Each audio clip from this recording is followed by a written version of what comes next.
చేపల పులుసు చేస్తున్నా. ముందు ఆనియన్ టమాటా పేస్ట్ చేసుకున్నాం.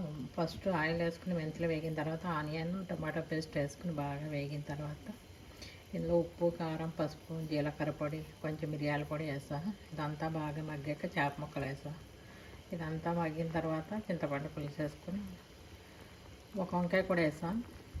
ఇదంతా బాగా మరిగాక లాస్ట్లో కొత్తిమీర వేస్తాం. అప్పుడు చేపల పులుసు రెడీ అవుతుంది.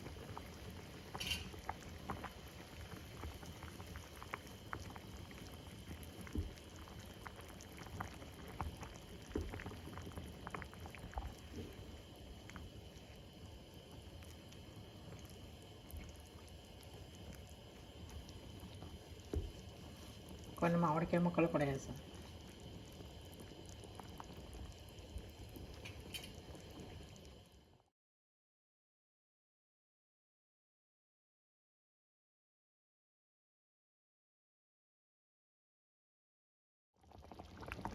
చేపల పులుసు